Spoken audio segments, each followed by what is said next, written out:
नमस्कार, जेके प्राइम में आपका स्वागत है। मैं हूं विनोद कुमार और आज हम चर्चा करेंगे कि प्राइवेट स्कूल एसोसिएशंस क्यों स्ट्रगल कर रही हैं, क्या कारण है और कैसा फरमान सरकार ने जारी किया है जिसको लेकर के उनकी नाराजगी है। आज उत्तर भारत का सबसे बड़ा पर्व लोहड़ी है, कल मकर संक्रांति है, पोंगल भी है, लेकिन उसके बीच में भी इनका स्ट्रगल निरंतर जारी है। हालांकि कल हल्की राहत सरकार ने जरूर दी है, थोड़ा समय इनको एश्योर्ड किया कि समय दिया जाएगा। चर्चा करेंगे। दीपक हांडा जी हमारे साथ जुड़ चुके हैं। दीपक जी, आपका स्वागत है। और साथ में कनिका शर्मा, कार्यकारी सदस्य एसोसिएशंस की, आप दोनों का स्वागत है। शुरुआत में दीपक जी आपसे बात करूंगा। आपको सेक्रेटरीट में कल हमने देखा था, आपकी मुलाकात डॉक्टर पीयूष सिंगला से हुई। क्या एश्योरेंस उनकी तरफ से आपको मिला है? विनोद जी, थैंक यू आपका और जेके चैनल का कि आपने हमें टाइम दिया जी। जैसा कि आप सब जानते हैं कि जे&के प्राइवेट स्कूल एसोसिएशन एक रजिस्टर्ड संस्था है जी।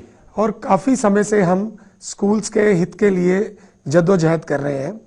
लेकिन एक ये लेटेस्ट इश्यू जो आया जिसका नाम है टैगिंग, जी। जिसको हमने टैगिंग मीन्स किडनैपिंग, मैं आपको थोड़ा सा टैगिंग के बारे में समझाऊंगा।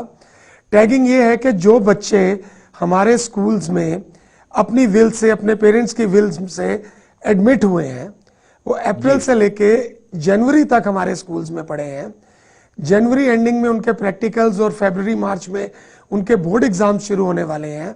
अचानक ही 27 दिसंबर को एक फरमान आता है जे&के बोर्ड की तरफ से कि जो स्कूल स्टेट लैंड पे और जो स्कूल जिनकी एनओसीज कंप्लीट नहीं है, जो कि प्रॉपरली एफिलेटेड नहीं है, उन स्कूल्स के जितने बच्चे हैं उनको, उन स्कूल्स के बच्चों को नियर बाई गवर्नमेंट स्कूल में भेजना पड़ेगा। बिल्कुल। उनके एग्जाम्स उन गवर्नमेंट स्कूल की तरफ से होंगे, उनका रिजल्ट उन गवर्नमेंट स्कूल की तरफ से बनेगा। फिर उसके बाद हमने अपने सेक्रेटरी एजुकेशन से मिले, हमने एलजी साहब को लेटर लिखी, हमने एडवाइजर साहब से मिले, हम जे&के बोर्ड के चेयरमैन से मिले, हम सेक्रेटरी जे&के बोर्ड से मिले, लेकिन हमें कोई राहत नहीं मिली। उसके बाद 10 तारीख को हमारी 10 डिस्ट्रिक्ट्स के स्कूल्स वाले, स्कूल्स के owners, teachers, menial staff and peoples who were associated with the school, वो सब स्ट्रीट्स पे आए और हमने 10 तारीख को एक शांतिपूर्ण प्रदर्शन किया। उस प्रदर्शन का मेन विषय था कि हमारे मीडिया वाले भाइयों को, हमारे जम्मू के लोगों को, हमारे पॉलिटिकल पार्टीज को जो अभी खुद टर्माइल पीरियड से जा रही हैं, हमारे सहानुभूति वाले लोगों को, सबको पता चले कि हम किस प्रॉब्लम से जूझ रहे हैं। जी। लेकिन दीपक जी, सवाल ये उठता है कि क्या, मैं कनिका जी से जानना चाहता हूँ। कनिका जी, आई एम ऑडिबल? आप मुझे सुन पा रही हैं? हाँ, कनिका जी, आपसे ये जानना चाहता हूँ, क्या सरकारी स्कूल या प्राइवेट स्कूल जो सरकारी जमीन पर बने हुए, क्या उसको आप वाजिब ठहराती हैं, जायज ठहराती हैं?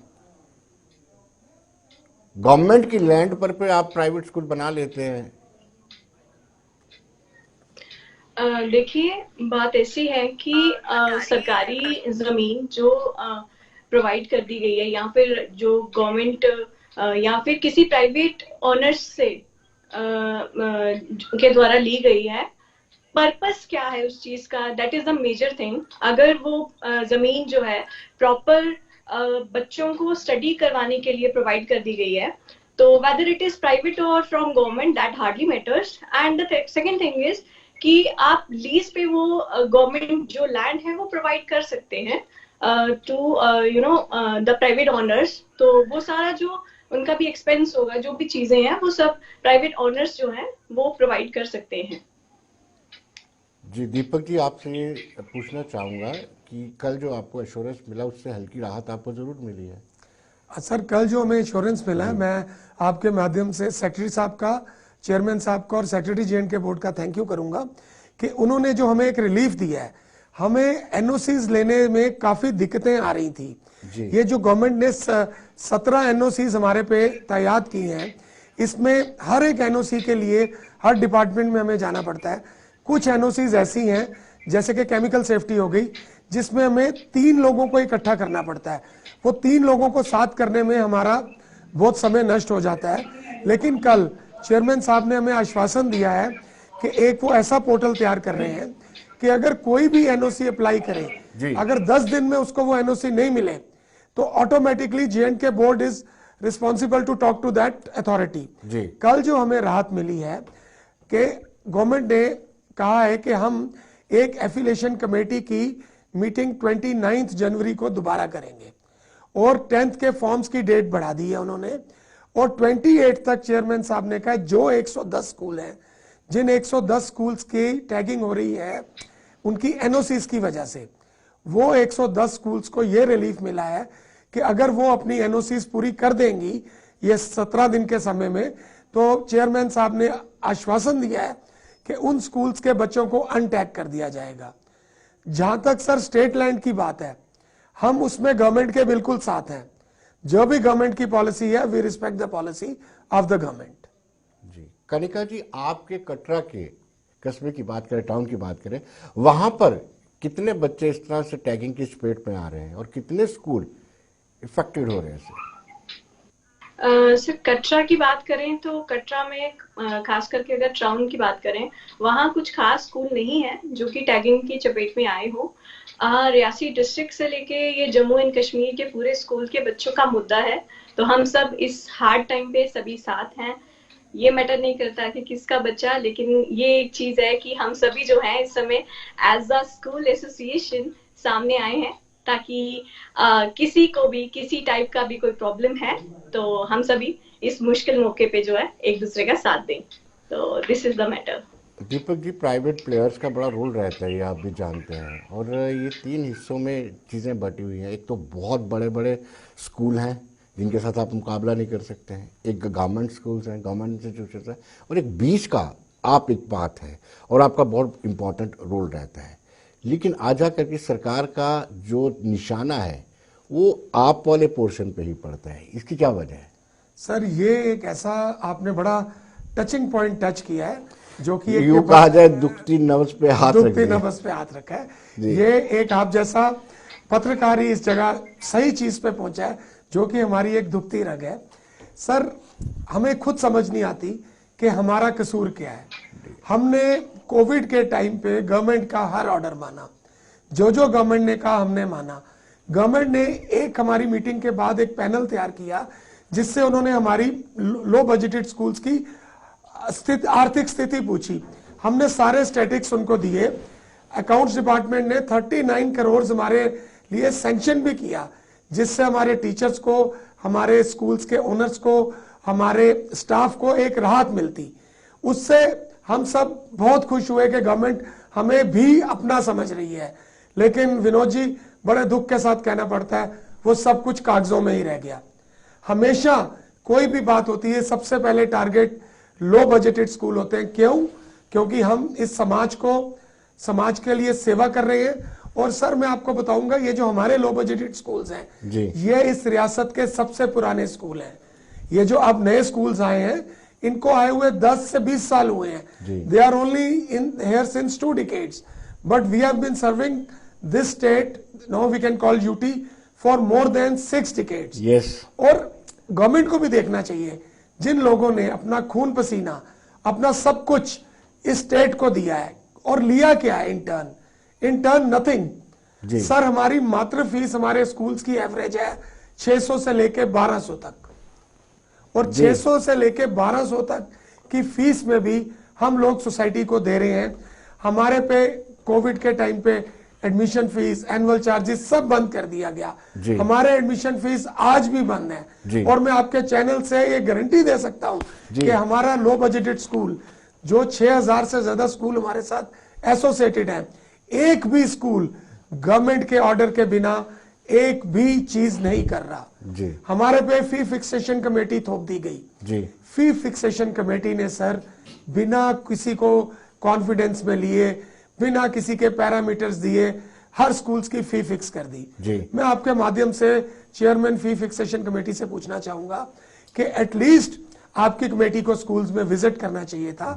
उनके रिजल्ट्स, उनका इंफ्रास्ट्रक्चर, उनका स्टाफ, उनका सब कुछ देख के आपको उनकी फी फिक्स करनी चाहिए थी। लेकिन सर हर जगह, जैसा कि आपने कहा, हमें सौतेले बेटा बेटी का व्यवहार मिला है। हमें कभी कभी लगता है कि हम इस यूटी के है ही नहीं, सानू जम्मू का डोगरा असी है ही नहीं, असी कितनों बाहरों आए दे हैं। तो मैं आपके माध्यम से रिक्वेस्ट करना चाहूंगा कि गवर्नमेंट को हमें हर चीज में कंसिडर करना चाहिए। बिल्कुल दीपक जी, आपने ठीक कहा कि जो स्टेक होल्डर्स हैं एटलीस्ट उसको कॉन्फिडेंस में नहीं लोगे तो क्या करोगे। बड़ी बात यह है कि आप पर मैंने कहा लो बजटिंग जो स्कूल्स हैं निशाना वही बनते हैं और यही कारण है। जो दर्शक अभी हमारे साथ जुड़े हैं उनको हम बता दें कि एसोसिएशंस के प्रेसिडेंट हमारे साथ अजय गुप्ता जी हमारे साथ जुड़ चुके हैं, वो भी हमारे साथ ज्वाइन करेंगे और बताएंगे। अजय जी, आपका स्वागत है। शुरुआत में यहीं से शुरुआत करूंगा कि क्यों टारगेट किया जाता है लो बजटेड स्कूल्स को, क्योंकि बड़े बड़े स्कूलों की गाड़ियां भी ट्रैफिक वाले नहीं रोकते हैं, क्योंकि बड़े बड़े स्कूलों में बड़े बड़े अधिकारियों के बच्चे पढ़ते हैं, वो फोन भी आ जाते हैं उनके। ये विनोद जी, ये आज का नहीं है, ये तो 2010 से क्रिया आरंभ हुई थी जी। और सरकार जो है उनकी नीति स्पष्ट नहीं जी। और जब 2010 में एक एसआरओ, शायद मेरी आपसे कई बार पहले भी चर्चा बहुत हो बार चुकी है, चर्चा हुई है जी। वो that SRO was a big problem for the small schools. जब तो शुरू में जब जम्मू कश्मीर में शिक्षा का स्तर जो है इतना सुदृढ़ नहीं था, इन लोगों ने निजी स्कूलों को प्रमोट किया जी। इन लोगों ने निजी स्कूलों को जब प्रमोट किया, जी। अब क्या था कि शुरू में ही आप लोग ऐसे मापदंड लेकर के आ जाते जी। कि जो लोग इस समय निजी स्कूलों का संचालन कर रहे हैं जी। वो लोग देख लेते कि हम क्या इन मापदंडों के अनुकूल उतर भी सकते हैं या नहीं उतर सकते हैं। जी। जब सीबीएसई का चलन स्टार्ट हुआ, जी। और क्या है कि सीबीएसई में वो लोग आगे जो कहीं ना कहीं सरकारी क्षेत्र में ऑलरेडी सक्रिय थे जी। या बिजनेसमैन थे, जी। उन्होंने, क्योंकि जो बच्चा हमारे पास पहले आया करता था, जैसे कि हमारे पास जब हमारे स्कूल खुले हैं, हमारे पास अच्छे परिवारों के बच्चे आया करते थे। जब सीबीएसई आया, सीबीएसई को खोला गया है कैपिटलिस्ट ने, सीबीएसई को खोला गया है ब्यूरोक्रेट्स ने, सीबीएसई को खोला गया है उन लोगों ने जिनका कहीं ना कहीं पार्लियामेंट में या असेंबलीज में इन्फ्लुएंस था जी। अब उनको अपने लिए बच्चे चाहिए थे। उसमें क्या था कि जो हमारे विद्यालय थे उस समय, हमारे विद्यालय एक अच्छी श्रेणी में हुआ करते थे क्योंकि हम समस्या से इस क्षेत्र में प्रवेश किए थे। अब उनको जब ये बच्चे चाहिए थे तो वो नेचुरली सरकारी स्कूल को टारगेट कर नहीं सकते थे। आ जाकर के उन्होंने ऐसे मापदंड बना दिए कि जो लोग हमारे विद्यालयों में फीस दे सकते हैं, स्वाभाविक है कि वो सीबीएसई में जाकर के फीस दे सकते थे। जी। अगर हमारी मृत्यु होती है तो उनका जन्म होता है। तो दिस इज द रीजन। ये समझ लो कि जैसे आज रिलायंस आ गया है, बिग बाजार आ गया है, जहां बड़े बड़े आप देख रहे हैं कि बड़ी बड़ी कंपनीज आ गई हैं, छोटी इंडस्ट्रीज को, छोटे उद्योग को मार करके वही ग्रो करेंगे ऑन द सेम पैटर्न। आपको भी इसी तरह से स्नब किया जा रहा है जी। क्योंकि पैरामीटर ही ऐसे बना दिए जाएंगे कि हमारी इंडस्ट्री जो है ऑटोमेटिकली जो है वो बैठ जाएगी। और जो बच्चे इस समय मान के चलो मुझे 1200 रुपया फीस दे रहे हैं तो वो सीबीएसई में 1500 दे देगा जी। नेचुरली मेरी मृत्यु और उनका बेनिफिट। जी। तो this is the way, because government is mentally prepared to crush the small schools. जी। और सर्वाइवल थोड़ा मुश्किल है जी। दीपक जी आपके पास आते हैं, पहले मैं कनिका जी से, कनिका जी बड़ी देर का इंतजार कर रही है। कनिका जी, ये एनओसीज क्यों इतना लंबित हो जाती हैं, पेंडेंसी क्यों रहती है एनएसयूज की? नो ऑब्जेक्शन सर्टिफिकेट एक आफत बना हुआ आपके लिए। जी सर। सर बात ये है कि कहीं ना कहीं जो हम लोगों की एनओसीज की बात करें, प्राइवेट स्कूल्स में जितनी भी एनओसीज हैं, कुछ तो अब देखो गवर्नमेंट का जो रूल्स हैं हम उनको तो अपोज नहीं कर सकते जी। तो अकॉर्डिंग टू देम हमें ये सब एनओसीज लाइक ट्रैफिक की हो गई, देन इसकी फी फिक्सेशन कमेटी हमारे सर पर है, तो और भी काफी सारी एनओसीज हैं जो पड़ती है, लैंड नेक्स्ट से लेके काफी। तो ये सब चीजें जो हैं ये ठीक है, काफी हद तक अच्छी भी हैं कि चलो हमें अपने स्कूल के बारे में जो है अपडेट गवर्नमेंट को देती रहनी चाहिए। बट जो इन्होंने टाइम फ्रेम इस चीज का रखा है कि हर एनओसी जो है, जैसे फायर की बात की जाए, फायर की एनओसी अभी तक हमें जो है वो 1 ईयर की प्रोवाइड की जाती थी, जबकि अब उसका टेन्योर 1 ईयर से कम करके 6 मंथ्स का कर दिया गया है. So every 6 months, it is not possible for us to provide them NOCs and all these things. And whether we are doing our job, हम अपने स्कूल में अपने बच्चों को पढ़ाएं या ये सब NOCs कलेक्ट करें. So यही एक मेन रीजन है जिसकी वजह से हमें ये तलवार लगती है. अदरवाइज ऐसा है कि गवर्नमेंट है, गवर्नमेंट कुछ करती है तो उसके पीछे बहुत सारे उनके कारण रहते हैं. तो जो एनओसीज हमारी हैं उसके लिए ये है कि हम सभी NOCs time to time provide करते आए हैं और आगे भी करते रहेंगे. बशर्ते गवर्नमेंट अगर हमें थोड़ा रिलीफ दे दे, अगर एक सिंगल विंडो पोर्टल जो है वो बना दिया जाए जिसमें कि हमें सभी एनओसीज एक पोर्टल पे डिपॉजिट करनी है, तो that will be a good decision of them for us. Deepak ji, आपकी डिमांड भी है कि सिंगल विंडो सिस्टम होना चाहिए, और जो अजय जी ने हमें बात की है उससे साफ जाहिर होता है ब्यूरोक्रेट्स, गवर्नमेंट और जो बड़े स्कूल हैं ये मिलकर के आपको क्रश करना चाहते हैं, जो लब्बो लभाव अजय जी की बात से मुझे नजर आया. सर, मैं अजय जी की बात को बिल्कुल एंडोर्स करता हूँ जी. जैसे कि आपने भी पहले कहा कि आप लोग ही टारगेट हो रहे हो, जो मिडल में आते हैं, मींस के लो बजटेड स्कूल.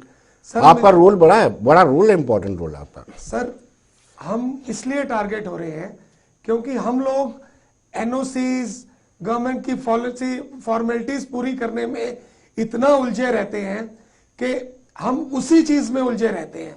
जहां तक बात रही हमारे competition with the CBSE schools और आईसीएसई स्कूल्स और द केंद्रीय विद्यालय और द आर्मी गुडविल स्कूल्स, हम उनके साथ शाना बेशाना रिजल्ट में कंपटीशन में रहते हैं. अगर आप लास्ट ईयर भी केएस के रिजल्ट देखेंगे तो मैक्सिमम स्टूडेंट्स हमारे स्कूल्स के सिलेक्ट हुए हैं जी. जजेस, तहसीलदार, पटवारी, मैक्सिमम हमारे स्टेट बोर्ड स्कूल से पढ़ के निकले हैं जी. लेकिन सर, स्टेट बोर्ड पे ऐसी ऐसी तलवारें आ रही हैं कि हम आपको जो यहाँ पे चैनल पे बता ही नहीं सकते. वो उनका मेन टारगेट है कि जो हमारा एजुकेशन स्टैंडर्ड है उसको ए से सीधा जेड पे लाने का. अब ये आप खुद देखें, आप स्टडी करें कि वो क्या तरीके हैं जिससे वो सिर्फ स्टेट बोर्ड के स्कूल्स का करिकुलम, एजुकेशन स्टैंडर्ड को बिल्कुल नीचे लाने की तैयारी में जुटे हुए हैं. ये चीजें बाकी किसी स्टेट में नहीं है, किसी बोर्ड में नहीं है.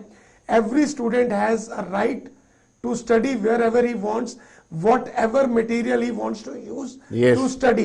जी. But why all the impositions on J&K board? This is a question of private school association to our respected journalist. Please get us the answer of this question. It would be a favor to our organization and all the 6,000 plus schools who are associated with us. Ajay ji, आपको क्या लगता है कि सरकारी जमीन पर school बना लेना चाहिए, फिर संचालन करना चाहिए उसका? क्या सरकार जो टैगिंग कर रही है पूरी तरह से गलत है? आप मुझे दुविधा में डाल के, हमारा काम ही यही है. अवैध निर्माण अवैध होते हैं, ठीक है ना, इसको आप मानते हैं ना? 101% मानता हूं, परंतु एक बात मेरी जो कहनी है, जी. क्या सिर्फ विद्यालयों का अवैध निर्माण हुआ है? अगर इवैक्यूएशन विद्यालय टारगेट कर रहे हैं तो जो होटल गुलमर्ग में बने हैं वो भी अवैध निर्माण हुए हैं. जम्मू में बहुत से लोगों ने भूमि को एक्वायर किया है, उसको भी इनको खाली करवाना चाहिए. जी. हमारा एक निवेदन रहा है सरकार से कि आप एक ब्रीदिंग टाइम दे दो. अगर सरकार टैगिंग कर रही है, टैगिंग के ऊपर जो अभी आपने पूछा है, तो टैगिंग करने का जो इन्होंने दिसंबर में एक सूची प्रकाशित की जी. या उससे पहले भी मुझे लगता है कि जो सरकारी विद्यालय, सरकारी जमीन के ऊपर जिन विद्यालयों का संचालन हुआ है, इन्होंने सूची प्रकाशित की होगी, लेकिन वो सार्वजनिक नहीं की है. इनको वो सूची सार्वजनिक जो थी वो करनी चाहिए थी 31 मार्च 2023 में. यानी सेशन खत्म हो जाता तब ये सूची प्रकाशित. हाँ, नंबर एक. नंबर दो, एक ब्रीदिंग स्पेस. नंबर दो, यस. एक जो इनका गवर्नमेंट की जो मंशा है वो अपने जो विद्यालय की, सरकारी विद्यालयों की इनरोलमेंट की वृद्धि करना है. उसको मैं ऐसे कहूंगा, लोकतांत्रिक ढांचे में हर व्यक्ति को स्वेच्छा से जीने का अधिकार है. अगर हमने विद्रोह किया है हमारा विद्रोह ये नहीं है कि सरकार गलत कर रही है, हमारा विद्रोह ये है कि सरकार का काम करने का तरीका गलत है। वो ऐसे कि आप वहां लिखते हैं कि जिस विद्यालय में चाहे सरकारी भूमि के ऊपर बना है या हमारी अपनी भूमि के ऊपर बना है, वो लिखते हैं कि आपका ये विद्यालय, आपने जो पढ़ रहे हैं, आपने इनके टीसी काट करके सरकारी विद्यालय में दे देने, और आप लोग जो हैं, जो सरकारी विद्यालय के लोग होंगे, कर्मचारी होंगे, वो इनके डाटे को अपलोड करेंगे पोर्टल में।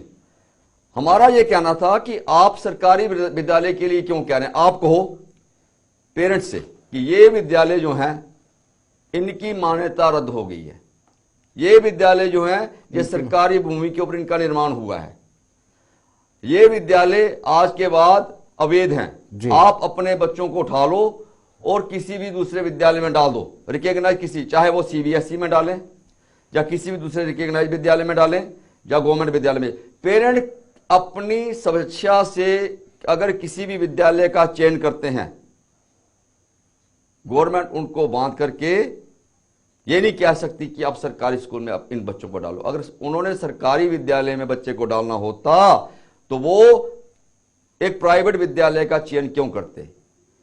ये जो सरकार की नीति है, हमें इसका विरोध किया है, और जो विरोध है ये जस्टिफाइड था। वो कैसे? अगर हमारा विरोध गलत होता तो कल माननीय जो हमारी इस समय शिक्षा के प्रतिनिधि हैं जितने भी, वो इस फैसले को रिकंसीडर नहीं करते और हमें ये नहीं कहते कि ठीक है, हमने एक आपातकालीन बैठक बुलाई और उस आपातकालीन बैठक में यह निर्णय लिया गया कि 28 जनवरी 2024 तक जो विद्यालय अपनी भूमि के ऊपर जिनका निर्माण हुआ है, वो हमें ऑफलाइन मोड के ऊपर एनओसीज जो भी हैं वो एनओसीज दे दें, और 29 तारीख को माननीय श्री पीयूष सिंगला जो सेक्रेटरी स्कूल एजुकेशन है जी, उनकी देखरेख में, और जो हमारे परीक्षित डॉक्टर हैं चेयरमैन जेके बोस, उनकी देखरेख में जी, उन विद्यालयों को हम लोग मान्यता दे देंगे और उनके हम फॉर्म भी भरवा देंगे और एग्जामिनेशन फॉर्म भी भर देंगे जी, डी टैग कर देंगे जी। तो अगर सरकार सही होती तो ये निर्णय विद्रोह के बाद वो नहीं लेते जी। नंबर 2, हमारा जो शिक्षा जो नीति है उसमें मैं ये देख रहा हूं कि हमारी जो शिक्षा है वो कॉन्करेंट लिस्ट में आ रही है, और सरकार को कॉन्करेंट लिस्ट जो है उसमें एक देश और एक शिक्षा प्रणाली होनी चाहिए जी। क्योंकि अगर हम देश को अखंड बनाना चाहते हैं, कश्मीर से लेकर के अगर हमारा देश एक है तो हमारी शिक्षा प्रणाली भी एक होनी चाहिए। तो एक राष्ट्र सर्वश्रेष्ठ राष्ट्र, यस यस, हाँ, ये स्लोगन जो है इसको हम तभी दे सकते हैं कि जब हम लोग, और मोरोवर क्या है विनोद जी, जो भूमिका में हम बार बार बोलते हैं कि हमारे छोटे विद्यालय हैं, छोटे विद्यालय हैं, छोटे विद्यालय हैं, जो कार्य छोटा व्यक्ति कर सकता है बड़ा व्यक्ति नहीं कर सकता है। हम समाज की सफाई कर रहे हैं, हम सफाई कर्मचारी हैं, हम पूरे समाज का सिस्टम जो है वो चैनलाइज कर रहे हैं। सरकार की, मैं इसकी एक परिभाषा दूंगा, आप स्वेच्छा से आए हैं, स्वेच्छा से, वो उस पैसे कमाने की मानसिकता बिल्कुल नहीं है। देखिए पैसा, जो दूसरे स्कूल हैं वो पैसे कमाने की मानसिकता नहीं, ऐसा है, पैसा हमारी व्यवस्था है, हमारी कमजोरी नहीं है जी, और बच्चे हमारी कमजोरी है, क्योंकि हम उन बच्चों के लिए समर्पण की भावना से आए हैं। और कल अगर कहीं में रो पड़ा तो लोग मुझे कहने लगे जी आप रो पड़े, भावुक हो गए, मैं भावुक इसलिए नहीं हुआ था, मैं बाबू पूरे सिस्टम को देख के हुआ था कि सामने बच्चे, जो बच्चे हमारे सामने आते हैं 3-3 वर्ष के, उनकी ऊर्जा से हमारे भीतर एनर्जी आती है। टीचर जो हमारे साथ जुड़े हैं उनके कारण हम अपने आप को बड़ा कंफर्टेबल महसूस करते हैं। वो आंटी, वो हमारे ड्राइवर्स, तो उनको सबका मैंने जब देखा कि 3,500-4 हजार लोग हमारे कहने के ऊपर तो खड़े हैं, तो मैं बाबू हो गया कि कितना विश्वास ये लोग हमारे ऊपर करते हैं, और भगवान इन लोगों का विश्वास हमारे साथ जोड़े रखना, इनके लिए लड़ेंगे नहीं, क्या हमें अपने लिए लड़ाई लड़ने की कोई जरूरत नहीं है। क्यों? उसका मैं रीजन बता देता हूं। मेरी जो संपत्ति है, एंसेस्टर प्रॉपर्टी, वो सरकार उल्टी भी खड़ी हो जाए ले नहीं सकती, लेकिन उस संपत्ति के साथ ये जुड़े हुए हैं, सरकार इनको निकाल नहीं सकती। प्राण दे देंगे, लेकिन जो लोग हमारे साथ स्वेच्छा से चल रहे हैं उनको हानि नहीं होने देंगे। ये शायद आपने कोविड में भी देख लिया था, जी। प्रण लेते हैं प्राण देने के। जी, हमारा चैनल हमेशा ही आपके साथ खड़ा रहा है, इसमें कोई दो राय नहीं धन्यवाद। है। कनिका जी से जानना चाहूँगा, एक आदेश होता है, एक फरमान होता है। आदेश वो होता है जो स्टेक होल्डर्स को कॉन्फिडेंस में लेकर के उनसे बातचीत करके जारी किया जाता है। ये फरमान होते हैं, आपको बताया भी नहीं और ऐसा कर दिया। आप सहमत हैं इससे? बिल्कुल, आप जो कह रहे हैं मैं इससे बिल्कुल सहमत हूँ, क्योंकि जैसे कि अजय सर हमें बता रहे हैं कि एक दिन हम रात को सोते हैं और नेक्स्ट मॉर्निंग हम पे एक ऑर्डर जो है लागू कर दिया जाता है कि कल से या फिर इस टाइम फ्रेम से आपके बच्चों की टैगिंग जो है वो शुरू कर दी जाएगी।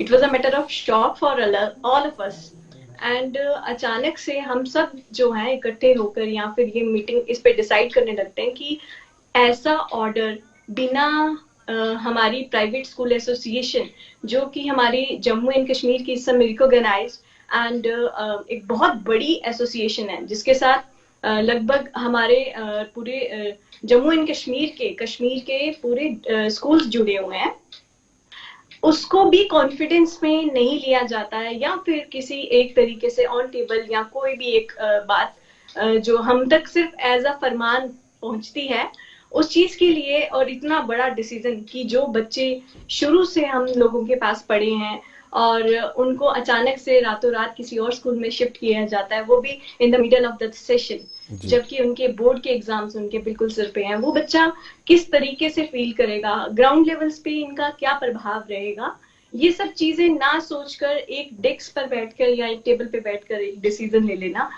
जिसकी हम अभी भी हम जिसकी रिस्पेक्ट करते हैं, लेकिन this is not like good कि ऐसा कुछ किया जाए जिसकी वजह से ग्राउंड लेवल पे सब लोग डिस्टर्ब हो। We are providing the education, we are like building the nation, so इस चीज को कंसीडर करना चाहिए। जी, कनिका जी बहुत बहुत शुक्रिया। अजय जी, समय का अभाव है, समय हमें इजाज़त नहीं दे रहा है कि आपसे कुछ और सवाल लिए जाएं, क्योंकि आपसे बात करने का मज़ा आता है। दीपक हांडा जी, आपका भी बहुत बहुत शुक्रिया, और उम्मीद करते हैं कि सरकार फरमान ना जारी करे, आदेश जारी किया करे, और कॉन्फिडेंस में जो स्टेक होल्डर्स है एटलीस्ट उनको कॉन्फिडेंस में ज़रूर रखें। तो दर्शकों, आप बने रहिए देश दुनिया की खबरों के लिए और मुझे दीजिए इजाज़त।